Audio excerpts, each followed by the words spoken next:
প্রিয় দর্শক, স্বাগত জানাচ্ছি আগামীর বাংলাদেশ অনুষ্ঠানে। আশা করি আপনারা ভালো আছেন। আজকে আমাদের সঙ্গে দুজন অতিথি রয়েছেন, দুজনেই বিশ্ববিদ্যালয়ের শিক্ষক। একজন হলেন মেজবাউল আজম সওদাগর, চেয়ারম্যান রাষ্ট্রবিজ্ঞান বিভাগ, জগন্নাথ বিশ্ববিদ্যালয়। আরেকজন হলেন প্রফেসর ডক্টর মোহাম্মদ নজরুল ইসলাম, উনি পলিটিক্যাল স্টাডিজের শিক্ষক, শাহজালাল বিজ্ঞান ও প্রযুক্তি বিশ্ববিদ্যালয়। আপনাদের দুজনকে স্বাগত জানাচ্ছি। আমরা শুরুতেই মেজবাউল আজম সওদাগরের কাছে যাব। বর্তমানের রাজনীতির গতি প্রকৃতির খোঁজখবর রাখা আপনাদের কাজের মধ্যেই পড়ে। আগে সংস্কার নাকি নির্বাচন, কিংবা কখন নির্বাচন কখন সংস্কার, এই যে টানাপোড়েন চলছে, এর সমাধান আসলে কি? নির্বাচনের যে ইতিহাস বাংলাদেশে, এইটা যদি আমরা ব্যাখ্যা করি তাহলে যে সিদ্ধান্তে আমরা উপনীত হই সেটা হচ্ছে যে নির্বাচনটা ছিল একটা কলুষিত একটা বিষয়, বাংলাদেশে নষ্ট করে ফেলা হয়েছে। সুতরাং এখন যে অবস্থাটা দাঁড়িয়েছে যে সংস্কার এবং নির্বাচন দুইটাকে এক করে দেখতে হবে, আপনাকে দুইটাকে আলাদা করে দেখার কোনো সুযোগ নেই। অর্থাৎ নির্বাচনী ব্যবস্থায় সংস্কার আনতে হবে এবং সাথে সাথে এর সাথে রিলেটেড অন্য অন্য বিষয়গুলোতেও আপনাকে সংস্কার আনতে হবে। সুতরাং সংস্কারও করতে হবে, আর অবশ্যই একটি নির্বাচন করে জনপ্রতিনিধির হাতে ক্ষমতা আসতে হবে, সেটাই রাষ্ট্রের জন্য মঙ্গলজনক হবে। সংস্কার না করে যদি নির্বাচন হয় তাহলে কি হবে? সংস্কার না করে নির্বাচন হলে ঠিক আগে যেরকম হয়েছে সেরকম নির্বাচন নিয়ে জনগণের মধ্যে যে সন্দেহ, সেই সন্দেহটা থেকেই যাবে এবং সেই নির্বাচনে মানুষের মধ্যে স্যাটিসফ্যাকশন আসবে না। এবং সেই সন্দেহটা যদি মানুষের মধ্যে থেকে যায়, তাই নির্বাচনের যে আনন্দ সেটাও থাকবে না, যার ফলে একটা গণতন্ত্রের জন্য যে গণতন্ত্রে ফেরার জন্য যে একটা আনন্দদায়ক যে একটা পরিবেশ, সেটি তৈরি হবে বলে আমি মনে করছি না। প্রফেসর নজরুল, আপনি জানেন যে এই গণঅভ্যুত্থান স্বাভাবিক কোনো ঘটনা নয়। একটি রাজনৈতিক দলের পতন হয়ে গিয়েছে, এটি যেমন ঘটনা, নতুন বাংলাদেশের স্বপ্নের কথা বলা হচ্ছে, এটি একটি বড় ঘটনা। আর সেই নতুন বাংলাদেশের প্রশ্ন যদি আসে তাহলে সংস্কারের প্রশ্ন আসবে, যেটা আমরা বলছি রাষ্ট্র মেরামতের কাজ করার কথা তরুণরা বলছেন। কিন্তু কোনো কোনো রাজনৈতিক দল মনে করে যে সংস্কার এবং নির্বাচন একসাথেই চলবে। কিন্তু সাধারণ মানুষের কিন্তু রাজনৈতিক দলগুলোর প্রতি আস্থা নেই যে তারা ক্ষমতা এসে নতুন কোনো সংস্কার করবে। আপনি এই ব্যাপারে কি বলবেন? এই যে একটি বিপ্লব দেখলাম গত 5ই আগস্ট, যেটা সফলতা, এবং একটি ফ্যাসিবাদী সরকার ব্যবস্থা প্রতিষ্ঠিত ছিল এবং সেই ফ্যাসিবাদী সরকারের পতন হয়েছে 5ই আগস্টের মাধ্যমে, এবং একটি নতুন ইন্টারিম গভর্নমেন্ট এখন প্রতিষ্ঠিত আছে। তো কথা হলো, বিপ্লব কিন্তু একটা বাক কমপ্লিট হয়েছে, সেটা হচ্ছে যে যারা এই ফ্যাসিবাদী ব্যবস্থায় প্রতিষ্ঠিত ছিল ব্যক্তিবর্গ, তাদের অপসারণ হয়েছে অথবা তাদের অনুপস্থিতি ঘটেছে, তারা এখন নাই। কিন্তু যে ব্যবস্থাটি আছে, এই ব্যবস্থাটি কিন্তু এখনো পরিবর্তন হয় নাই। তাহলে এই ব্যবস্থাটি পরিবর্তন না হলে বিপ্লব সম্পূর্ণ হবে না। জনগণের যে আকাঙ্ক্ষা ছিল, যেটাকে আমরা বলেছি যে কারণে মাস আপরাইজিংটা হয়েছে, সেই আকাঙ্ক্ষার যদি বাস্তবায়ন আপনি করতে যান তাহলে সংস্কার করতে হবে। কারণ আপনি যদি সংস্কার না করেন তাহলে আমাদের বাংলাদেশে একটা প্রবাদ আছে যে যেই লাউ সেই কদু। তো আমরা তো এমন কোনো শুধু একটা সরকারের পরিবর্তন চাই না, আমরা চাই এমন একটি ব্যবস্থা প্রতিষ্ঠিত হবে যে ব্যবস্থার মাধ্যমে মানুষ সুখে শান্তিতে থাকবে, যে ব্যবস্থার মাধ্যমে উন্নয়ন হবে, যে ব্যবস্থার মাধ্যমে মানবাধিকারের লঙ্ঘন ঘটবে না, যে ব্যবস্থার মাধ্যমে কোনো আয়নাগর তৈরি হবে না, যে ব্যবস্থার মাধ্যমে কোনো গুম খুন বা হত্যাকাণ্ড, বিচার বহির্ভূত হত্যাকাণ্ড, তারপরে আইনের যে শাসনের যে অভাব ছিল সেটা থাকবে না। তো সে ব্যবস্থা যদি আপনার প্রতিষ্ঠিত করতে হয়, শুধু একটা খুব তাড়াতাড়ি একটা নির্বাচন দিয়ে এক দল ক্ষমতাচ্যুত হয়েছে আবার আরেকটি দল ক্ষমতায় আসবে, whoever or whatever it is or who is, আমরা যাই বলি না কেন, সেটা তো আমরা চাই না। যদি জনগণের যে আকাঙ্ক্ষা, সেই আকাঙ্ক্ষা যদি বাস্তবায়ন করতে হয় তাহলে এই সংস্কার করতে হবে। এবং আমি তো মনে করি যে বরং যে রাজনৈতিক দলগুলি যারা আছে, যারা নিজেদেরকে দাবি করেন they are the stakeholders of this revolution, তাদেরই বরং উচিত এই সরকারকে সহযোগিতা করা এবং সংস্কার করা, তাদের নিজেদের জন্যই এটা দরকার। এবং এক্ষেত্রে আমি আরেকটু আপনাকে বলি, যেটা হলো যে অনেক সময় আমাদের দেশের রাজনৈতিক দলগুলির নিয়ে তো অনেক কথাবার্তা আছে, অনেক আলোচনা আছে। অনেক সময় আমাদের যে পলিটিক্যাল কালচার বলি অথবা পলিটিক্যাল এনভায়রনমেন্ট বলি, হিস্টোরিক্যাল যে ট্রাজেক্টরিজগুলি আমাদের আছে, এগুলির কথা বলি, সেখানে আমরা দেখি অনেক সময় রাজনৈতিক দল ইচ্ছা করলেও তারা সংস্কার করতে পারে না, এটা লিমিটেশনটা আছে। কিন্তু এইটা একটা তাদের একটা সুযোগ হয়েছে এখন, যে তারা এখন কিন্তু এই সরকারকে সহযোগিতার মাধ্যমে বরং রাষ্ট্রের সংস্কার, যেটাকে আপনি বলছেন রাষ্ট্র মেরামত, সেই কাজটা করতে পারে। At the same time political পার্টিগুলিও তাদের নিজেদের সংস্কার করতে পারে। তো কাজেই আমি মনে করি যে সংস্কার শুধু রাষ্ট্রের না, পলিটিক্যাল পার্টিগুলির সংস্কার দরকার যদি আপনি অবাধ, সুষ্ঠু এবং একটা নিরপেক্ষ নির্বাচন চান। আর আপনি যেটা বললেন যে যদি সংস্কার না হয় তাহলে কি হবে, তাহলে তো ওই আগের ব্যবস্থায় চলে আসবে। আজকে মিস্টার এক্সের ফেসিবাদ ছিল আগে, এখন মিস্টার ওয়াইয়ের ফেসিবাদ তৈরি হবে। তা আমরা তো এক্স ওয়াই আমাদের কাছে ইম্পর্টেন্ট না, আমাদের হয়তো এক্স ওয়াই জেড যেই ক্ষমতায় আসুক, আমাদের কথা হচ্ছে যে একটা অবাধ এবং নিরপেক্ষ নির্বাচনের মাধ্যমে এখানে একটা গণতান্ত্রিক প্রক্রিয়া অনুসরণ করে কেউ ক্ষমতায় আসবে, এবং গণতান্ত্রিক যে প্রক্রিয়া, এই প্রক্রিয়াটাকে তারা অক্ষুণ্ণ রাখবে। ডেমোক্রেটিক কনসলিডেশন বলে পলিটিক্যাল সায়েন্সের একটা বেশ বড় একটা কনসেপ্ট আছে, যে ডেমোক্রেসিকে আপনি এস্টাবলিশ করার পর দেন আস্তে আস্তে করে ডেমোক্রেসিকে ইনস্টিটিউশনালাইজ করার মধ্য দিয়ে আপনি ডেমোক্রেসিকে কনসলিডেট করবেন। এই কনসলিডেশনের একটা অর্থই হচ্ছে যে গণতন্ত্র যাতে আবার ভেঙে না পড়ে, অর্থাৎ অথরিটেরিয়ানিজম আবার যাতে প্রতিষ্ঠিত হতে না পারে। কিন্তু সেই জায়গাটা যদি আপনি করতে চান, যে সাস্টেইনেবল ডেমোক্রেসি যেটাকে আমরা বলছি, গণতন্ত্র ভেঙে পড়বে না, গণতন্ত্র মুখ থুবড়ে পড়বে না, এটা যদি আপনি করতে চান তাহলে আমি ইনস্টিটিউশনাল, লিগ্যাল, কনস্টিটিউশনাল এই সব জায়গায় তো আপনার সংস্কার করতে হবে। তা নাহলে তো আপনি এই ফেসিবাদ করতে পারবেন না, আমরা রুখতে পারবো না।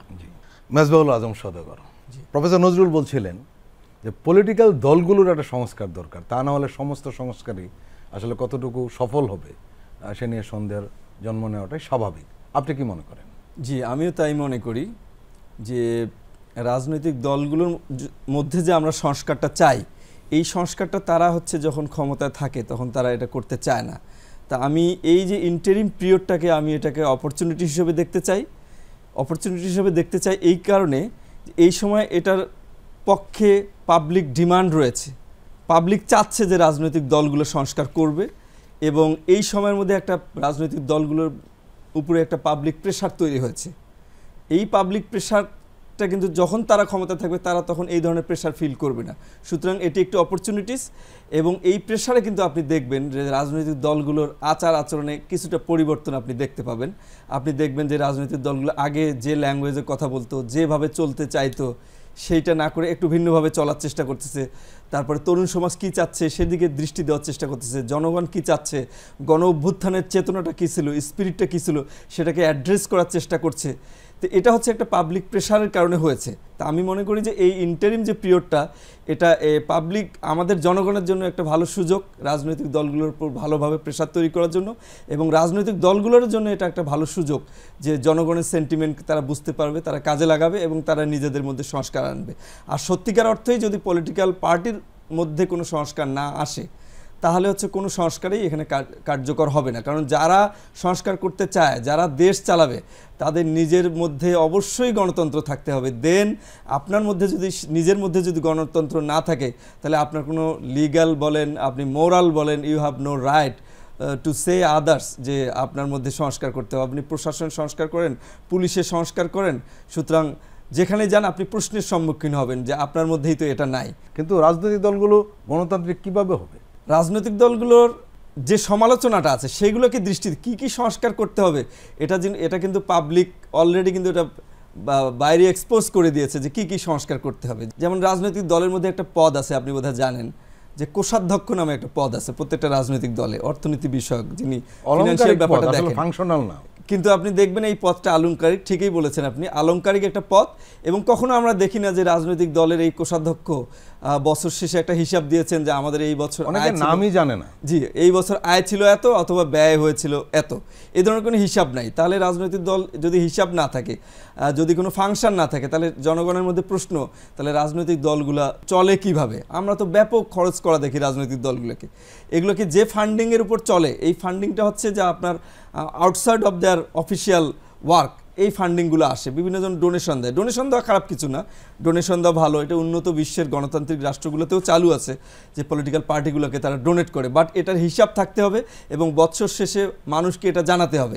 এটাই হচ্ছে প্র্যাকটিস, এবং এটা দেখে রাষ্ট্রের অন্যান্য প্রতিষ্ঠানগুলো ঠিক হবে যে আমাকে কিভাবে চলতে হবে। কিন্তু আমার নিজের মধ্যে নাই, আমি যখন অন্যখানে ঠিক করতে যাব তখন এটা তো আমার নৈতিক প্রশ্ন একটা দেখা দেবে। This is the vital point. Professor Nazrul, আমরা একটা অন্য প্রসঙ্গে যাই। আপনি জানেন নতুন নির্বাচন কমিশন গঠন করা হয়েছে, প্রধান নির্বাচন কমিশনার হয়েছেন এবং আর বাকি যা কমিশনার তারাও হয়েছেন এবং তারা শপথ নিয়েছেন, অফিসেও যোগদান করেছেন। প্রধান নির্বাচন কমিশন নিয়ে সব রাজনৈতিক মহলেই ইতিবাচক একটা সাড়া পাওয়া গেছে। আমরা তাকে যতটুকু চিনি, ওনার অতীতের যে কাজকর্ম সেটা অত্যন্ত ইতিবাচক এবং দক্ষ ব্যক্তি, সৎ ব্যক্তি হিসেবে উনি পরিচিত।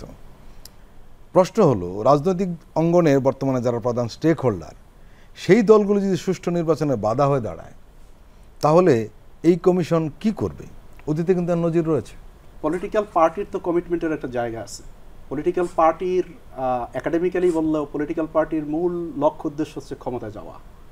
ক্ষমতায় গিয়ে তারা কি করবে? ক্ষমতায় গিয়ে তো তারা জনগণের কল্যাণ করবে, জনগণের মঙ্গল করবে, রাষ্ট্রের কল্যাণ করবে, রাষ্ট্রের উন্নয়ন করবে, তাই তো?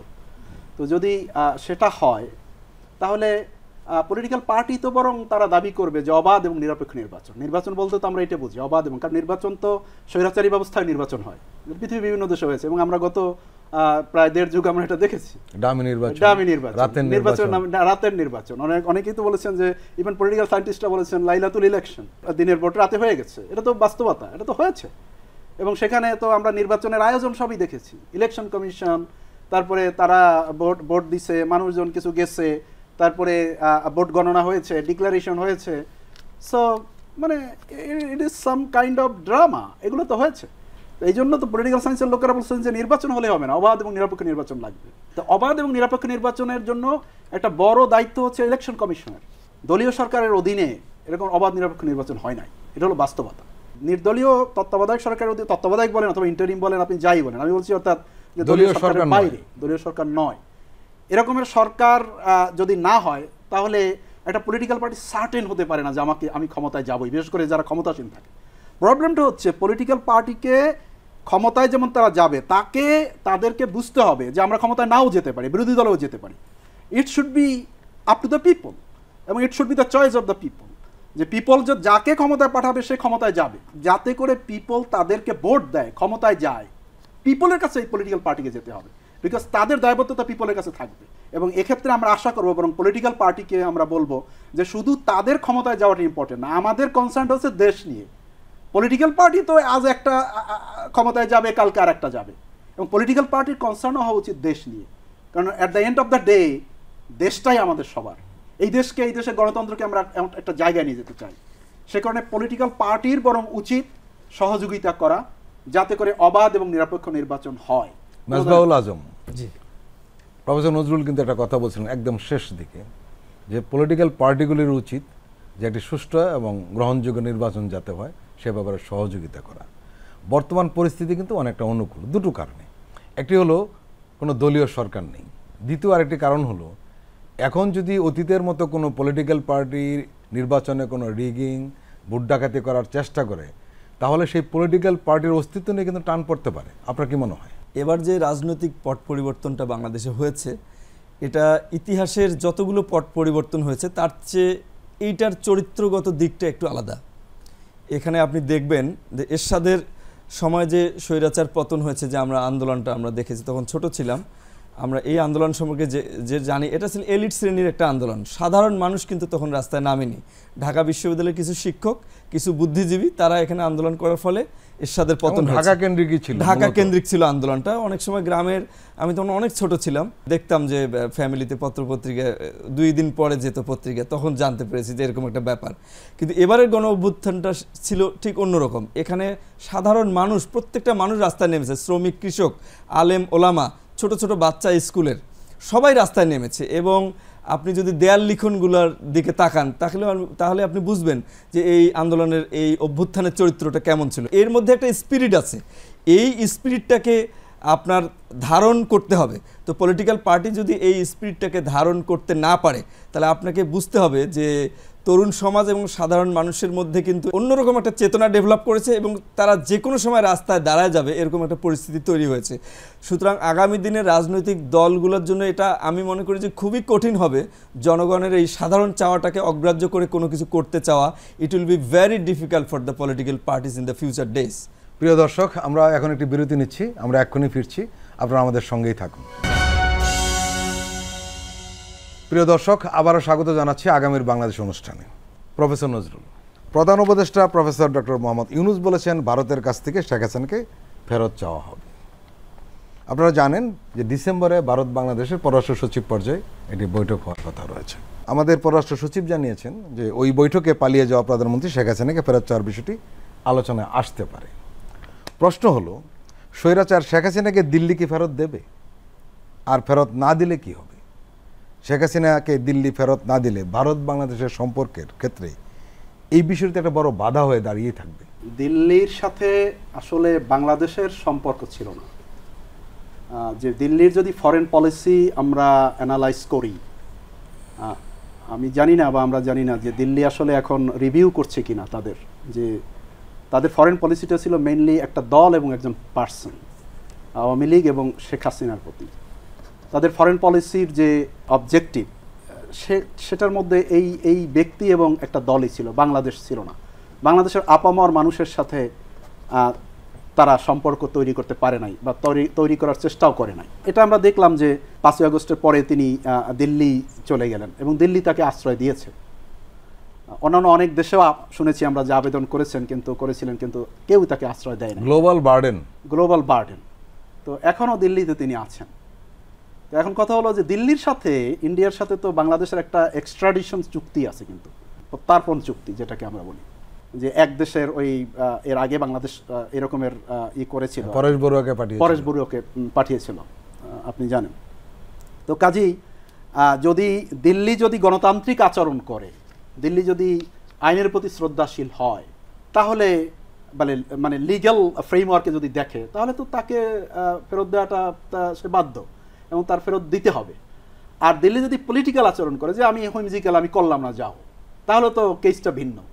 এখন দিল্লি কোনটা করবে তার উপর নির্ভর করে। দিল্লি যদি গণতান্ত্রিক আচরণ করে, দিল্লি যদি আইনের প্রতি শ্রদ্ধাশীল হয়, তাহলে তাকে অবশ্যই ফেরত দিতে হবে এবং ফেরত দিবে। দিল্লির অতীত আচরণ কি তাই মনে হয় যে তারা এই বিষয়টি আইনের আশ্রয় বা আইনের দৃষ্টিকোণ থেকে দেখবে?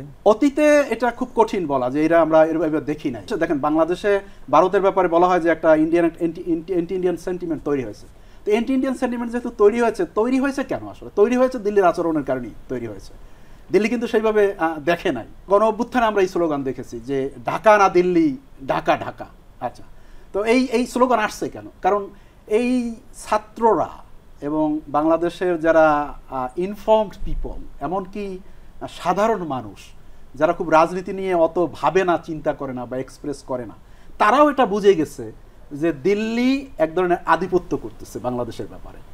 তো ফরেন পলিসিতে আমরা তো সম্পর্ক তৈরি করব, ইন্ডিয়ার সাথে আমরা সম্পর্ক তৈরি করব। এবং আমাদের যে অন্তর্বর্তী সরকারের যিনি মাননীয় প্রধান উপদেষ্টা ডক্টর মোহাম্মদ ইউনূস, উনি তো বলছেন যে সম্পর্ক আমাদের থাকবে, কিন্তু সম্পর্কটা হবে ন্যায্যতার ভিত্তিতে এবং সমতার ভিত্তিতে। এখানে কেউ কাউকে ডমিনেট করবে না। বাংলাদেশ একটা সভরেন ইন্ডিপেন্ডেন্ট একটা কান্ট্রি বা হিউজ একটা পপুলেশন। বাংলাদেশের ইকোনমি এখন অনেক বড় একটা ইকোনমি। তো এখন তো আর সেই আগের কালের নাই, জগৎ নাই, এখন তো সেই অবস্থাটা নাই। তো কাজে দিল্লিকে অবশ্যই, যেহেতু তার নামে মামলা আছে এবং অলরেডি শুরু হয়ে গেছে, রেড অ্যালার্ট জারি করা হয়েছে, দিল্লিকে উচিত। এখন দিল্লি যদি না করে তাহলে কি হবে? দিল্লি যদি না করে সেটা, ডেফিনেটলি দিল্লির সাথে বাংলাদেশের সম্পর্ক খারাপ হবে। এবং এটা আমার মনে হয় বাংলাদেশের যে ক্ষতি হবে তার থেকে দিল্লির ক্ষতি বেশি হবে। আমরা তো ন্যায্যতার ভিত্তিতে সম্পর্ক তৈরি করতে চাই, ঠিক না? তো কিন্তু আমাদের এখানে একটা ন্যারেটিভ এখানে তৈরি করা হয়েছে, যে ন্যারেটিভটা হচ্ছে ইন্ডিয়া বিশাল বড় রাষ্ট্র, নিউক্লিয়ার পাওয়ার, অতএব ইন্ডিয়ার কোনো কথার ব্যাপারে আমরা ডিনাই করতে পারবো না, বা ইন্ডিয়া যদি একটা অন্যায় আচরণ করে আমাদেরকে ডমিনেট করতে চায়, তাহলে আমরা রেজিস্ট করতে পারবো না। হুইচ ইজ অ্যাবসলিউটলি রং। তরুণরা তো সেটা প্রমাণ করেছে, অ্যাবসলিউটলি প্রমাণ করেছে। এবং এর বাইরে আপনি দেখেন, ইন্ডিয়া কিন্তু বড় রাষ্ট্র, ডেফিনেটলি হিউজ একটা পপুলেশন, ডেফিনেটলি, কিন্তু ইন্ডিয়ার সিকিউরিটির কথা চিন্তা করলে বাংলাদেশের চেয়ে ইন্ডিয়া বেশি ভালনারেবল। ইন্ডিয়ার একদিকে চায়নাকে মোকাবেলা করতে হচ্ছে, আরেকদিকে পাকিস্তানের মোকাবেলা করতে হচ্ছে। দুইটা বর্ডারের সাথে ইন্ডিয়া অলওয়েজ বিজি থাকতে হচ্ছে। চায়নাকে সে কন্টেইন করবে, পাকিস্তানকে কন্টেইন করবে বা রেজিস্ট করবে, এরপর বাংলাদেশের সে এরকমের কোনো অ্যাগ্রেশন বা কিছু করবে। কাজে যদি শেখ হাসিনাকে এখানে না পাঠায়, তারা প্রত্যর্পণ না করে, তাহলে বাংলাদেশের চেয়ে বরং দিল্লি বেশি ক্ষতিগ্রস্ত হবে। মেজবাউল আজম সওদাগর, জি, দিল্লি কি এই সম্পর্কটা রিভিউ করবে? এই প্রশ্নটা হচ্ছে এই কারণে যে ইন্ডিয়ার মিডিয়াতে আমরা যে ধরনের খবর দেখছি, সেটা আসলে স্পষ্ট যে তারা এই গণঅভ্যুত্থান মেনে নিতে পারেনি। জি। 2 নম্বর হলো যে তারা একটি পালিয়ে যাওয়া প্রধানমন্ত্রীকে আশ্রয় প্রশ্রয় দিয়েছে এবং সেখান থেকে তাকে যোগাযোগের সুযোগ করে দিয়েছে। এখন দিল্লিতে বসে বাংলাদেশ বিরোধী তৎপরতা চলবে আর ভারত বাংলাদেশের সম্পর্ক উন্নয়ন ঘটবে, এটা কিভাবে সম্ভব? প্রথম কথাটা হচ্ছে যে শেখ হাসিনাকে দিল্লি বাংলাদেশে ফেরত দেবে এটা আমি মনে করছি না, কোনোভাবেই দেবে না। আর এক্সট্রাডিশন ট্রিটির যেটা কথা বলাচ্ছে, এই ট্রিটিতে কিন্তু একটা শুভঙ্করের ফাঁকি আছে আর কি। ফাঁকিটা হচ্ছে এই যে বন্দি প্রত্যার্পণ চুক্তি আমরা করতে পারি, এটা একটা বিষয়, কিন্তু এখানে ইন্ডিয়া যে আইনের ধারাটা এখানে প্রয়োগ করবে সেটি হচ্ছে যে যাকে তারা ফেরত দিতে চাচ্ছে তাকে তারা বিশেষ অতিথি হিসেবে দেখবে, তাদের সম্মানীয় একজন অতিথি, এবং তাকে ফেরত পাঠালে যদি তার জীবনহানির কোনো সম্ভাবনা থাকে, এরকম এক্সট্রাডিশন ট্রিটি থেকে এরকম কিন্তু অনেকগুলো ধারা আছে যেগুলোকে অ্যাপ্লাই করে তাকে ভারত ফেরত দিতে চাইবে বলে আমি মনে করছি না। এটা হচ্ছে 1 নম্বর পয়েন্ট। 2 নম্বর পয়েন্ট হচ্ছে যে ভারত একটা ডিপ্লোম্যাটিক কমপ্লেক্সিটির মধ্যে পড়বে কামিং ডেজগুলোতে, এই বিষয়ে কোনো সন্দেহ নাই। কেন পড়বে সেটা আমি ব্যাখ্যা করতে চাই। কারণটা হচ্ছে যে ভারত এখন পর্যন্ত বাংলাদেশের গণ অভ্যুত্থানে যে 2000 ছেলে মেয়ে, ছোটো ছোটো বাচ্চা, সাধারণ মানুষ, নারী, শিশু যে নিহত হয়েছে, এই বিষয়ে ভারতের বক্তব্য এখনও ক্লিয়ার করেনি। ভারত এই বিষয়ে কি বলতে চায়? তো বাংলাদেশ যখনই শেখ হাসিনাকে আইনগতভাবে ফেরত চাওয়ার পর কিন্তু ভারতকে একটা বক্তব্য দিতে হবে যে সে কী চায়, সে শেখ হাসিনাকে ফেরত দিতে চায় বা গণ অভ্যুত্থান সম্পর্কে তার দৃষ্টিভঙ্গি কী, এই বিষয়টা উত্তরটা দেয়া ভারতের জন্য অনেক কঠিন হবে আর কি। কিন্তু যারা বাংলাদেশ ভারত রিলেশন নিয়ে, ভারতের বুদ্ধিজীবীরা যারা পড়াশোনা করেন ইন্ডিয়া বাংলাদেশ রিলেশন নিয়ে, তাদের কাছে আমরা ইতিমধ্যে কিছু সিমটম পাচ্ছি আর কি। তারা এই ধরনের কথা বলছেন যে একটা বিষয়কে সাইডে রেখে কি অন্য অন্য বিষয়কে এগিয়ে নেওয়া যায় না, একটা বিষয়কে তো একটা বিষয়ের জন্য তো অন্য সব কিছুতে আটকায় থাকতে পারে না। এটা কি মিন করে? এটা মিন করে হচ্ছে এটাই, এই যে ডিপ্লোম্যাটিক কমপ্লেক্সিটির মধ্যে যে ভারত পড়বে, এটা সঠিক কি উত্তর হবে ভারতের বুদ্ধিজীবীরা এখন পর্যন্ত প্রডিউস করতে পারেননি, রাজনীতিবিদরা তো অনেক পরের কথা। সুতরাং ভারত একটা বড় ধরনের ক্রাইসিসের মধ্যে পড়ে যাবে যে এটা কি উত্তর দেবে বাংলাদেশে। ইতিমধ্যে আপনি দেখেছেন যে আমেরিকায় ভারতপন্থী কিছু ব্যবসায়ী ট্রাম্প প্রশাসনকে ইনফ্লুয়েন্স করে বাংলাদেশের উপর নিষেধাজ্ঞা আরোপের একটা চেষ্টা করেছেন বলে সংবাদ মাধ্যমে আমরা জেনেছি, সামাজিক যোগাযোগ মাধ্যমে, সংবাদ মাধ্যমে। এই প্রচেষ্টাটারও বাংলাদেশ নিশ্চয়ই এটা জবাব চাবে যে ভারতের যে এই তৎপরতা, এটা জবাব কিন্তু ভারতকে দিতে হবে। তো সব কিছু মিলে ভারতের জন্য, বাংলাদেশের জন্য যতটা না কঠিন, তার চেয়ে ভারতের জন্য এই পরিস্থিতিটাকে diplomatically dealing with this situation will be very very difficult for India. আমাদের পররাষ্ট্র উপদেষ্টা তৌহিদ হোসেন কদিন আগে বলেছেন যে ঢাকার কাছে দিল্লির সম্পর্কটা গুরুত্বপূর্ণ এবং ভালো সম্পর্কটা ঢাকা চায়। ঠিক সমান সমান গুরুত্বপূর্ণ কিন্তু দিল্লিরও, কারণ ঢাকার সাথে তার সম্পর্ক ভালো না হলে তারও ভালো থাকা কঠিন। কূটনৈতিকভাবে কথা বলার একটা সুযোগ তৈরি হয়েছে বাংলাদেশে। আপনি খেয়াল করলে দেখবেন যে গত 16 বছর যে গভর্নমেন্ট ছিল, এই ধরনের কথা আপনি কখনো পররাষ্ট্রমন্ত্রী বা সচিব কারো মুখে আপনি পাবেন না। সবসময় হচ্ছে একটা সতর্কতা যে কিছু মাইন্ড করে নাকি, মানে আবার হাস্যকর মন্তব্য, স্বামী স্ত্রীর সম্পর্ক, এরকম মন্তব্যগুলো করেছে। সবগুলোই ছিল হচ্ছে খুশি করার চেষ্টা। অর্থাৎ খুশি করার চেষ্টাটা ছিল এই কারণে যে ফ্যাসিবাদকে টিকিয়ে রাখার জন্য ওই রাষ্ট্রটি তার সব ধরনের চেষ্টা চালিয়েছিল এবং গভর্নমেন্টের চূড়ান্ত লক্ষ্য ছিল যে ওই ফ্যাসিবাদকে টিকিয়ে রাখার জন্য সেই রাষ্ট্রটি কী সহযোগিতা করছে সেটাই ছিল গভর্নমেন্টের ডিপ্লোম্যাটিক যে রিলেশনসের মূল লক্ষ্য এবং মূল কাজ ছিল। এটা দু দেশের সম্পর্ক ভালো তৈরি করা, জনগণের কল্যাণ করা, এরকম কোনো বিষয় এখানে কিন্তু ছিল না। সেই কারণে এটা খুবই স্বাভাবিক। আর একটা জিনিস আপনি খেয়াল করবেন, আপনি যদি কলকাতার নিউ মার্কেটের দিকে তাকান, আপনি দেখবেন যে ব্যবসায়ীদের মধ্যে একটা হাহাকার অবস্থা উঠে গেছে। কেউ ওখানে বেচা বিক্রি হচ্ছে না, তাদের সংসার চলছে না। তারা প্রতিদিন বিজেপি সরকারকে, মোদিকে দায়ী করছেন যে কিছু একটা করেন। সেখানে হোটেল ব্যবসা থেকে শুরু করে আপনার বিজনেস, তারপর ছোট ছোট দোকানদার, চিকিৎসা, সব কিছুতে একটা ধস নেমেছে আর কি। বৈদেশিক মুদ্রা যে ভারত বাংলাদেশ থেকে অর্জন করে, এটা কিন্তু পৃথিবীতে বাংলাদেশ 5ম নম্বরে। আর অন্য একটা বিষয় সেটা হচ্ছে যে সেটা 4র্থ নম্বরে, যেটা বাজার ভারতের যে বাজার বাংলাদেশে 4র্থ। একজন বিক্রেতা কখনোই চাবে না যে তার বাজার নষ্ট হোক, তাকে বাংলাদেশের উপর তাকে ডিপেন্ড করতেই হবে। সুতরাং বাংলাদেশের সরকার যদি এই বিষয়গুলোর উপর কঠোর হয়, এখানে ভয়ের কোনো কারণ আছে আমাদের স্টাডি সেটা বলে না। এবং ভারত এটাকে বাংলাদেশের উপর ডিপেন্ড করেই তাকে চলতে হবে, কারণ বৈদেশিক মুদ্রা অর্জনে ৫ম স্থান বাংলাদেশ, এটা তাদের জন্য একটা বড় পাওয়া, এটা কখনোই তারা হাতছাড়া করতে চাইবে না। আর বাংলাদেশ দখলের যে প্রশ্নটা আসে, এটা নজরুল ভাই সুন্দরভাবে ব্যাখ্যা করেছেন, এটার প্রশ্নই আসে না। স্ট্র্যাটেজিক স্টাডিজ যারা পড়াশোনা করে তারা কখনোই এই বিষয়ে একমত হতে পারবেন না যে ভারত বাংলাদেশকে কোনোদিন দখল করতে আসবেন। বাংলাদেশকে দখল করতে আসলে চতুর্মুখী সমস্যায় পড়তে হবে ভারত, নিশ্চয়ই ভারত সেটা চাইবে না। আরেকটা বিষয় হলো নতুন প্রজন্ম যারা গড়ে উঠেছে, আমরা শুরুতে একটা কথা বলেছিলাম বিলো 30, এই প্রজন্ম কিন্তু ভারতকে পছন্দ করে না। পছন্দ না করার কারণ হলো ভারত বিদ্বেষ নয়, তারা মনে করে একটি স্বৈরাচার সরকারকে এই দিল্লি দীর্ঘদিন টিকিয়ে রেখেছে। এই টিকিয়ে রাখার ফলে তরুণরা কী হয়েছে, তাদের বাক স্বাধীনতা হারিয়েছে, তারা ভোটার হওয়ার পরে ভোট দিতে পারেননি। কাজে এই তরুণ সমাজের যে মানসিকতা, এটা দিল্লিকে মোকাবেলা করা কঠিন হবে বলে মনে হয়। ভারতের যে ফরেন পলিসি মেকার, তারা এই জিনিসটা সবসময় অ্যাসেস করতে পারে না যে পিপল টু পিপলের সম্পর্কটা কিভাবে টেকসই হয়, কত গুরুত্বপূর্ণ, এটা ভারতীয় পলিসি মেকাররা কখনোই এটা ধরতে পারেননি।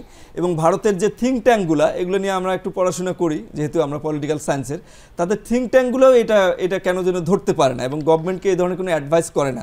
তারা সবসময় আধিপত্যবাদী এবং হেজিমনিক একটা মাইন্ডসেট নিয়েই বাংলাদেশকে সবসময় ডিল করতে চায়।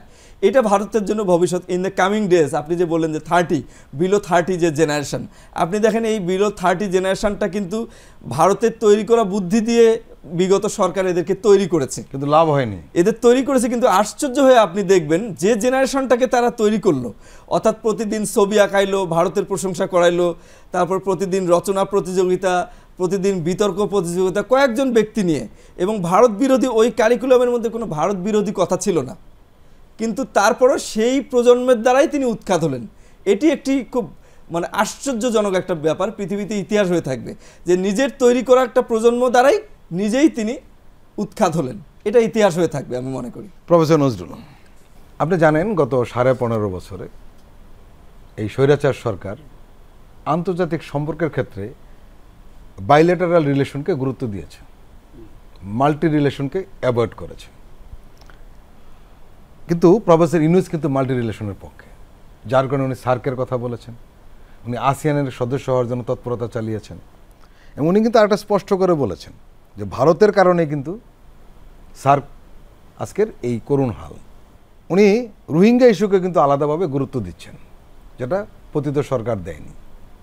আপনি এই বিষয়গুলি কীভাবে দেখছেন? একটু অ্যাড করি আগের কথাটায় যে পিপল টু পিপল রিলেশনশিপের ক্ষেত্রে তো যেটা হয়েছে, India people to people relationship একটা করেছে, কিন্তু সেটা সমস্যাটা হলো যে যেমন ধরেন সাংস্কৃতিক বিনিময় আমাদের মধ্যে কিন্তু হয়েছে এর আগে ইন্ডিয়ার সাথে বাংলাদেশের, কিন্তু সমস্যাটা হলো একটা বিশেষ গড়নার সাথে সেটা হয়েছে, ওই আবার সেই আওয়ামী গড়নার লোক, অর্থাৎ এন্টায়ার নেশন যেটা আমরা বলি যে নেশন অ্যাজ এ হোল, সেটা কিন্তু হয় নাই।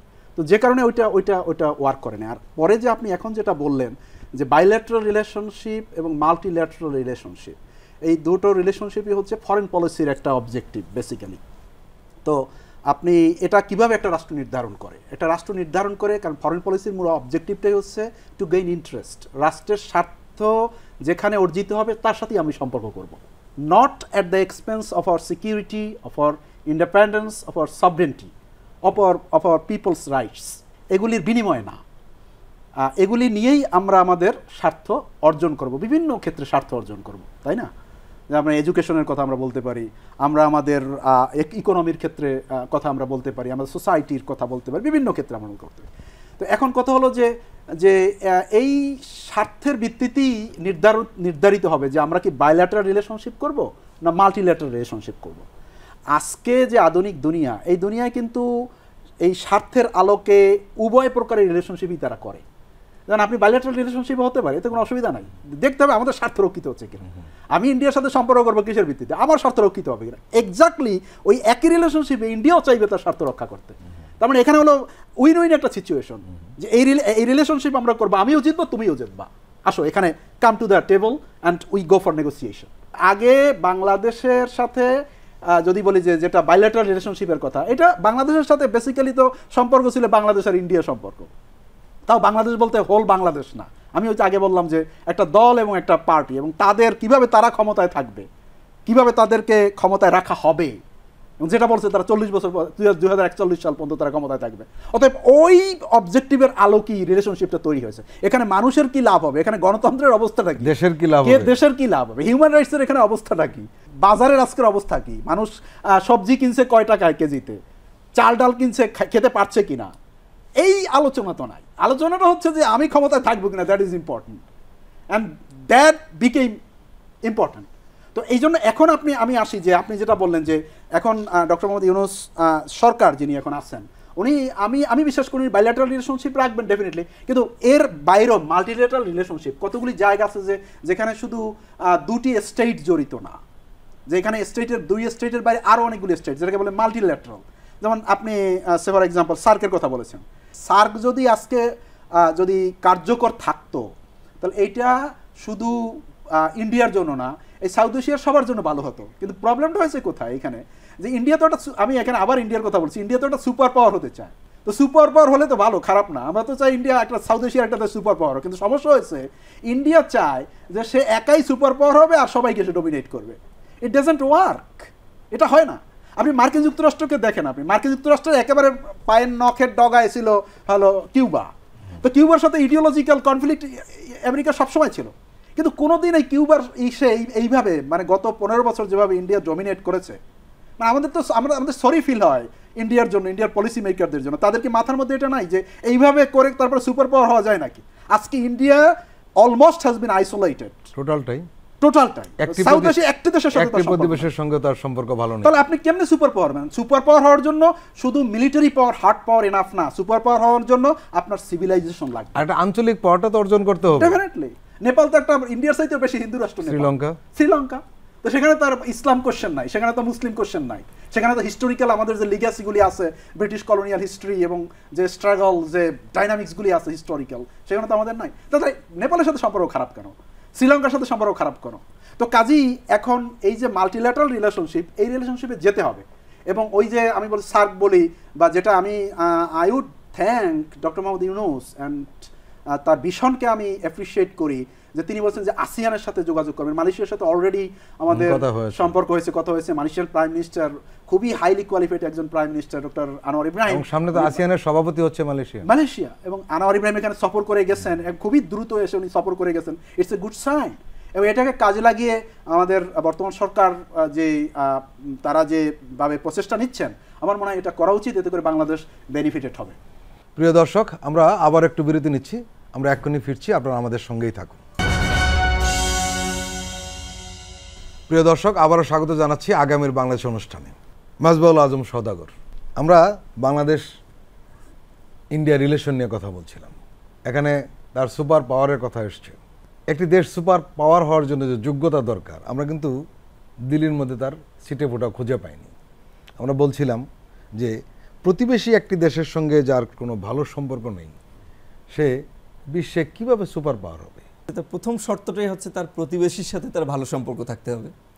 দ্বিতীয় শর্তটা হচ্ছে তার দারিদ্রতা কমাইতে হবে। তৃতীয় শর্ত হচ্ছে যে তার হিউম্যান রাইটস রিপোর্ট ভালো হতে হবে। আর এরকম অনেকগুলো আছে, আমি 3টা প্রধান বললাম আর কি। ভারত কখনোই চেষ্টা করে নাই যে তার প্রতিবেশীর সাথে তার কোনো ভালো সম্পর্ক হবে। সে সবসময় একটা হেজিমনিক রিলেশনশিপ তৈরি করতে চায়। হেজিমনি তৈরি হয় নাই, হেজিমনি তৈরি হয়নি, সেটা রুখে দিয়েছে সব দেশেই। এবং দক্ষিণ এশিয়া, যেটা ভাই অলরেডি বললেন নজরুল ভাই, যে প্রত্যেকটা দেশের সাথে তার সম্পর্ক খারাপ হয়েছে। এবং এই ধরনের খারাপ সম্পর্ক নিয়ে এসে কীভাবে সুপার পাওয়ার হওয়ার স্বপ্ন দেখে। এবং ইন্ডিয়ান ইন্টেলেকচুয়ালরাও এই বিষয় নিয়ে আমরা খুব একটা কথা বলতে দেখি না আমরা, যে ভারতকে প্রতিবেশীর সাথে কিভাবে চলতে হবে আর কি। তো এইখানে একটা ইন্ডিয়ান যে ইন্টেলেকচুয়াল যারা আছে, তাদের একটা দেউলিয়াত্ব আমার কাছে মনে হয়, যে তারা কোন পদ্ধতিতে সুপার পাওয়ার হতে চায় সেটাও আমাদের কাছে ক্লিয়ার না একাডেমিক্যালি আর কি। এটা একটা বিষয়। আর একটা জিনিস আমি বলবো, কালচারাল যে পিপল রিলেশন, নজরুল ভাই সঠিকভাবে বলেছেন যে একটা গোষ্ঠীর সাথে, এটার একটা উদাহরণ আমি দিতে চাই। একটা গোষ্ঠীর সাথে তো বটেই, কিন্তু সেই কালচারাল যে বয়ান, যে কালচারাল যে ধরন, এটা হচ্ছে বাংলাদেশের সাধারণ মানুষের সেন্টিমেন্টের বিরোধী। দৈনিক আনন্দবাজার পত্রিকার একটা হেডলাইন আপনাকে পড়ে শোনাতে চাই। সেটা হচ্ছে আমাদের যে মঙ্গল শোভাযাত্রা যেটা হয়, সেই মঙ্গল শোভাযাত্রা সম্পর্কে কিছুদিন আগে, বেশ কবছর আগে, আনন্দবাজার পত্রিকা একটা হেডলাইন করেছিল আর কি। হেডলাইনটা পড়লেই আপনি বুঝতে পারবেন, বা দর্শকরা পড়লেও বুঝতে পারবেন। হেডলাইনটা হচ্ছে এরকম, যে ঢাকার পয়লা যেন অষ্টমীর এক ডালিয়া। এই কথার অর্থ কি? বাংলাদেশে মানে পয়লা বৈশাখটা যেভাবে পালিত হয় এবং এখানে কিন্তু মঙ্গল শোভাযাত্রাকে মিন করা হচ্ছে, ওই সময় তো হয় এটা, তো এটা যেন অষ্টমীর একডালিয়া। একডালিয়া হচ্ছে কলকাতার একটা বিখ্যাত পূজা করার জায়গা, হিন্দুদের জন্য খুবই বিখ্যাত। তো ওইখানে যে আনন্দ উৎসবের ঠিক ধরনটা যেমন, বাংলাদেশের পহেলা বৈশাখটাও হচ্ছে ঠিক তেমন। এখন আমার প্রশ্ন হচ্ছে, যদি তাই হয় তাহলে এই দেশের যে 90% যে মুসলিম মানুষ, তাদের যে সেন্টিমেন্ট, তাদের যে চেতনা, তারা এটাকে মানবে কিনা? এবং ভারতের এই ডিপ্লোম্যাটিক রিলেশনশিপ, যে কালচারাল যে এক্সচেঞ্জ, বা এটাকে যদি আমরা পিপল টু পিপল হিসাবে রেকগনাইজ করে ভারত, তাহলে এটা কি পিপল টু পিপল হিসাবে মানবে পাবলিক? এই জিনিসটা বুঝতে হবে আর কি। সুতরাং ভারতের সমস্ত স্ট্র্যাটেজি ভুল হওয়ার কারণে তরুণ সমাজ কিন্তু ভারতকে আজকে নক আউট করে দিয়েছে। আমরা একটা অন্য প্রসঙ্গে যাই, সেটা হলো আপনার দুজনেই পাবলিক বিশ্ববিদ্যালয়ের শিক্ষক। ছাত্র রাজনীতির নামে ক্যাম্পাসে কি হয় সে সম্পর্কে আপনার দুজনেই ওয়াকিবহাল। ক্যাম্পাসে রাজনৈতিক দলের লেজুর ভিত্তিতে ছাত্র রাজনীতি থাকবে কি থাকবে না, এই নিয়ে বিতর্ক চলছে। এখনও এই বিতর্কের কিন্তু শেষ হয়নি, অনেকটা জ্বলন্ত অবস্থায় রয়েছে। এই নিয়ে কয়েকটি ক্যাম্পাসের মধ্যে কিন্তু উত্তেজনা তৈরি হয়েছে, সংঘাত সংঘর্ষ হয়েছে। এর সমাধান কি? ক্যাম্পাসের ছাত্র রাজনীতির যে চরিত্র, যে ধরন, এটা ইতিমধ্যেই জুলাই গণ অভ্যুত্থানের পরে এটা একটা চ্যালেঞ্জের মুখে পড়েছে আর কি। অর্থাৎ ছাত্র রাজনীতিকে যেভাবে দেখে এসেছে ছাত্ররা, হল দখল, একটা ছাত্র সংগঠনগুলো, আমি নির্দিষ্ট কারো নাম বলবো না, হল দখল করেছে, তারপরে ক্যান্টিনে ফাও খাওয়া, তারপরে আশেপাশে চাঁদা উঠানো, তারপরে একটা ক্যাম্পাসে এককভাবে আধিপত্য করা, অন্য কাউকে এখানে ঢুকতে না দেওয়া, এই যে কালচারটা, এটা কিন্তু সাধারণ ছাত্র জনতা একেবারে আউট করে দিয়েছে। এই ধরনের কোনো সিচুয়েশন তারা পরবর্তীতে কোনোদিন মানবে না। এই জন্য ছাত্র রাজনীতির, সবগুলো দলের ছাত্র রাজনীতির কথা বলছি আমি, ছাত্র রাজনীতির পুরোপুরি একটা সাধারণ ছাত্রদের একটা বাধার মুখে পড়েছে যে এগুলো আর ক্যাম্পাসে চলবে কি চলবে না। এবং এই পরিস্থিতিটার মধ্যে দিয়ে এই যে সাধারণ ছাত্রদের যে চাওয়া, এটা নট অনলি ছাত্র রাজনীতির চ্যালেঞ্জের মুখে পড়েছে, বাট অলসো পলিটিক্যাল পার্টিগুলো একটা চ্যালেঞ্জের মুখে পড়েছে যে সাধারণ ছাত্র, সাধারণ মানুষ তো এটা আর মানবে না। সুতরাং আগামী দিনগুলোতে আবারও সেই দিনে ফিরে যাওয়া এটা অনেক কঠিন হবে, এবং এটার প্রভাব যে রাজনৈতিক দলগুলোর উপরে পড়েছে এটাও অত্যন্ত পরিষ্কার। এটাকে আমি খুব পজিটিভলি দেখতে চাই। আপনি দেখবেন যে বিএনপির ভারপ্রাপ্ত চেয়ারম্যান তারেক রহমান ইতিমধ্যে 700 জনকে বহিষ্কার করেছে সারা দেশে। দুঃখজনকভাবে মিডিয়া কিন্তু এটা পজিটিভলি প্রকাশ করছে না। এটা কিন্তু পজিটিভলি প্রকাশ হওয়া উচিত যে বাংলাদেশ যে একটা পরিবর্তনের দিকে যাচ্ছে, রাজনৈতিক দলগুলো যে একটা পরিবর্তন চায়, পরিবর্তনের দিকে যাচ্ছে, তারা যে পলিসিতে পরিবর্তন আনছে, এটা একটা বড় ধরনের একটা ব্যাপার। কিন্তু বাংলাদেশের ইতিহাসে আপনি দেখাতে পারবেন না যতদিন থেকে ছাত্র রাজনীতির সমালোচনার মুখে যে এরকম একটা সিদ্ধান্ত কোনো রাজনৈতিক দল নিয়েছে। এটা অত্যন্ত পজিটিভ, এবং ভবিষ্যৎ ছাত্র রাজনীতি যে ক্লিন হবে তার একটা সিমটম হিসাবেই আমি এটাকে মনে করি। যদি রাজনৈতিক দলগুলো সবাই মিলে অ্যাক্টিভ হয়, সামনের দিনগুলোতে একটা ভালো ক্যাম্পাস আমরা দেখতে পারবো। জুলাই গণ অভ্যুত্থানের মাধ্যমে তরুণ সমাজের মধ্যে এরকম একটা ধারণার জন্ম হয়েছে যে আমরা নিজেই যতই ভালো হই, যতই সৎ হই, যতই আমরা দেশের ভালো চাই, যদি রাজনীতি ঠিক না হয়, রাজনৈতিক দল যদি পরিবর্তন না হয়, বা রাজনীতি যদি ঠিক না হয়, তাহলে দেশ কোনোদিনও ঠিক হবে না। জুলাই গণ অভ্যুত্থান তরুণ সমাজের মধ্যে এই ধারণার জন্ম দিয়েছে। ফলে রাজনীতির প্রতি বৃত্তৃষ্ণার যে একটা ভাব, এটা আর ছাত্র সমাজের মধ্যে নাই, এবং আমি আশাবাদী যে ভালো ভালো স্টুডেন্টরা আগামী দিনে রাজনীতিতে আসবে। মেজবাউল আলম সওদাগর বললেন যে তরুণরা বুঝতে পারছে যে রাজনীতি না হলে আসলে অনেক কিছু পাল্টানো যায় না। আসলে জুলাইয়ের গণ অভ্যুত্থানের রাজনীতিরই অনেক কিছু পাল্টে দিয়েছে। তরুণরা রাজনীতি নিয়ে ভাবছে, তারা সক্রিয় রয়েছে, রাজনীতির ভাষাও কিন্তু বদলে গেছে। আপনারা অনেকগুলি শব্দ দেখবেন রাজনীতিতে ইদানিং উচ্চারিত হয় যেগুলো আমরা অতীতে শুনিনি। দৃষ্টিভঙ্গিও বদলে গেছে, রাজনীতির নতুন বয়ান তৈরি হয়েছে, পুরনো এবং নতুনদের মধ্যে এই যে একটা দ্বন্দ্বও কিন্তু জন্ম হয়েছে। এই কারণে রাজনীতিবিদরা তরুণদের চিন্তা ও ভাবনার জায়গাটি কি ধরতে পারছেন? আর যদি না ধরতে পারেন তাহলে কি হবে? ছাত্র হিসাবে আমরা ছাত্র রাজনীতি দেখেছি, এবং আমরা যারা বিশেষ করে যারা হলে ছিলাম, ক্যাম্পাসে ছিলাম, 24 ঘন্টায় আমরা দেখেছি, আপনিও দেখেছেন। এক সময় বিশেষ করে বাংলাদেশের স্বাধীনতার আগে, 1971 সালের আগে আমি বলবো যে ছাত্র রাজনীতির একটা ভালো ভূমিকা ছিল। ছাত্র রাজনীতি তখন একটা আদর্শিক একটা জায়গায় ছিল। তো স্বাধীনতার পরে আস্তে আস্তে সেটার ক্ষয় হয়েছে, এবং বিশেষ করে আমরা দেখি 90-এর পরে এইটার বেশ ভালো রকমের এরোশন হয়েছে। এবং যে ছাত্র রাজনীতি আমরা দেখেছি, আনফর্চুনেটলি আমরা গর্ব করতে পারি না। যেমন এটা আমি তো বলি এটাকে একটা মাস্তানোক্রেসি, মানে মাস্তানতন্ত্র। আপনি বিশ্ববিদ্যালয়ে পড়বেন, আমি বিশ্ববিদ্যালয়ে পড়বো, বা একটা ছেলে মেয়ে বিশ্ববিদ্যালয়ে পড়বে, সে ক্লাসে যাবে তাকে বাধা দেওয়া হচ্ছে যে না তোমাকে জোর করে এই দলের মিছিলে যেতে হবে। What is this? এটা তো হতে পারে না। তারপরে টর্চার সেল বিশ্ববিদ্যালয়, পৃথিবীর কোন বিশ্ববিদ্যালয় আছে যে এরকম বিশ্ববিদ্যালয়গুলিতে টর্চার সেল আছে? সেখানে ছাত্ররা টর্চার্ড হয়, সেখানে নেতৃত্ব আছে ছাত্র রাজনীতি। আমি কোনো পার্টিকুলার কোনো দলের কথা বলতেছি না, আমরা সব এটা আমরা জানি যে অবস্থাটা কি। অল দ্য সেম যে নেতৃত্ব যারা আছে নেতাদেরকে অলওয়েজ তাদেরকে সালাম কালাম দিয়ে তারপরে তারা যা করে সেইভাবে করতে হয়। একটু ত্রুটি বিচ্যুতি হলেই ছাত্রদের উপর নির্যাতন হয়। আমরা ছাত্রও না, ছাত্রও না, হ্যাঁ ঠিকই বলছেন, বহিরাগত। এবং এতে করে কি হয় যে ছাত্রদের দুইটা মানে মারাত্মক ঘটনা ঘটে। একটা হলো সাইকোলজিক্যাল বলবো, আর একটা হচ্ছে তাদের একাডেমি। তাদের পড়ালেখা তো সুস্থ পরিবেশ নাই, ওখানে থাকে না। একটা হচ্ছে তাদের মধ্যে এক ধরনের কি বলে যে ট্রমা তৈরি হয়, যে তার মধ্যে একটা স্বাধীন চিন্তা শক্তি গড়ে উঠবে, এটা গড়ে উঠতে পারে না। কারণ সে ওই স্লেভ একটা সোসাইটির মধ্য থেকে ইন্ডিপেন্ডেন্ট মানুষ কখনো হওয়া যায় না। তা আজকে ছাত্ররা ভবিষ্যৎ, তারা দেশ চালাবে, তারা নেতৃত্ব দিবে, তারা ইন্টারন্যাশনাল যে স্পেস আছে সেখানে বাংলাদেশের সাথে কম্পিট করবে। তো কাজে এখন তাহলে কি দরকার? আমি এটা অনেকটা আনপপুলার মানে উত্তর হতে পারে, কিন্তু মানে নিয়ে আমরা অনেক সোশ্যাল মিডিয়ায় অনেক লেখালেখি করেছি বা যেখানে পারছি আমরা কথা বলেছি, আমাদের স্টুডেন্টদের সাথে কথা বলছি। যেটা দরকার যে ছাত্রদের যে তথাকথিত যে লেজুর ভিত্তিক রাজনীতি, এইটা আমাদেরকে ভালো ফল দেয় নাই। তাহলে ছাত্ররা যদি, আমি ওটাকে এই জন্য রাজনীতি বলতে চাই না, কারণ রাজনীতি বললে একটু খারাপ, মানে আমাদের একটা তৈরি হয়ে গেছে আমাদের সাইকিতে। সেখানে আমি বলি স্টুডেন্ট অ্যাক্টিভিজম, যে স্টুডেন্ট অ্যাক্টিভিজম করবে, তারা এক্সট্রা কারিকুলার অ্যাক্টিভিটিস করবে, তারা ডিবেট করবে, তারা খেলাধুলা করবে, তারা সাংস্কৃতিক কর্মকাণ্ড তারা করবে, এমনকি তারা বিভিন্ন ইন্টারন্যাশনাল ইস্যু নিয়ে তারা কথা বলবে। আজকে আপনি অক্সফোর্ড ক্যামব্রিজের দিকে তাকান, অক্সফোর্ড ইউনিভার্সিটির দিকে তাকান, তারা ডিবেট করে। আজকে ক্লাইমেট চেঞ্জ নিয়ে তারা কথা বলে, এনভায়রনমেন্ট নিয়ে তারা কথা বলে। আজকে প্যালেস্টাইন ইসরায়েলের যে অবস্থা, প্যালেস্টাইনের উপর ইসরায়েলের যে অ্যাগ্রেশন, এটা নিয়ে তারা কথা বলতেছে। আমাদের এখানে কি হচ্ছে? আমাদের এখানে হচ্ছে জিন্দাবাদ আর মুর্দাবাদ। ওই দল যেভাবে নির্দিষ্ট করে দেয়, দলের লাঠিয়াল বাহিনী হিসেবে ছাত্ররা ব্যবহৃত হয়। ছাত্ররা তো এটা ব্যবহৃত হওয়ার কথা না। তো কাজে এই জন্য এই যে লেজুর ভিত্তিক ছাত্র রাজনীতি, এইটাকে রিপ্লেস করতে হবে স্টুডেন্ট অ্যাক্টিভিজম দিয়ে। যে একটা আর্গুমেন্ট সবসময় দেওয়া হয় যে নেতৃত্ব তৈরি হবে ছাত্র রাজনীতির মধ্য দিয়ে। নেতৃত্ব তৈরি হওয়ার জন্য তো ছাত্র রাজনীতি, যে তথাকথিত লেজুর ভিত্তিক ছাত্র রাজনীতি দরকার নেই। আপনি লুক অ্যাট সিঙ্গাপুর, তো সেখানে নেতৃত্ব নাই। সিঙ্গাপুরের কোনো বিশ্ববিদ্যালয় স্কুল কলেজে তো ছাত্র রাজনীতি নাই, অন্য বাদ দিলাম সব।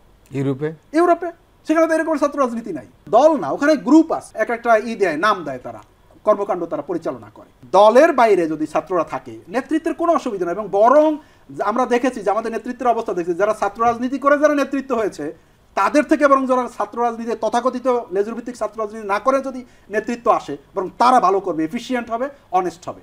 রাজনৈতিক দলগুলি যদি টিকতে হয়, টিকে থাকতে হয়, শিখতে হবে। কারণ তরুণরা এখন অনেক স্মার্ট। আগে আমরা বিশেষ করে আমাদের ছাত্র জীবনে তো, এবং আপনিও এক্সপিরিয়েন্স করছেন, ইন্টারনেট ছিল না, ওই লাইব্রেরিতে আমাদের যেতে হয়েছে। আজকে আপনি ঘরে বসে বসে একটা বাটন টিপ দিলে দুনিয়ার লাইব্রেরি আপনার সামনে হাজির, বইপত্র, ডে টু ডে, মানে মোমেন্টের মধ্যে ইনফরমেশন ডিসেমিনেটেড হচ্ছে আজকে সারা দুনিয়াতে, তাই না? তো কাজে এখন ছাত্ররা, আমি তো বলবো, আমি তো এই জন্য অনেক সময় চাই যে ছাত্রদের কাছ থেকে শিখতে চাই যে ছাত্ররা কি বলে, এবং তাদের কাছে আমরা লিটারালি শিখি ছাত্রদের কাছ থেকে। এমনও হতে পারে যে আমাদের থেকেও তারা অ্যাডভান্স চিন্তা করে। আজকে পলিটিক্যাল পার্টিগুলোকে, তাদের পলিটিক্যাল পার্টিকে যদি এই ধারণা পোষণ করে যে আমরা বয়সে বড়, এই কারণে আমরা বেশি বুঝি, আমাদের আইডিয়া বেশি, it is wrong, it will not work.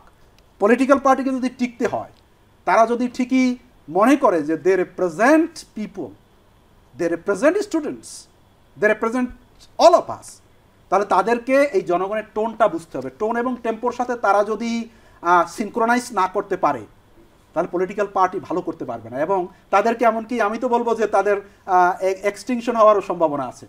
Mejbaul আজম সওদাগর এবং প্রফেসর মোহাম্মদ নজরুল ইসলাম, আপনাদের দুজনকে আন্তরিক ধন্যবাদ। আপনারা দুজনেই আমাদের দীর্ঘ সময় দিয়েছেন।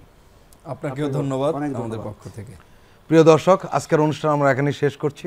আপনারা ভালো থাকবেন, সুস্থ থাকবেন। আল্লাহ হাফেজ।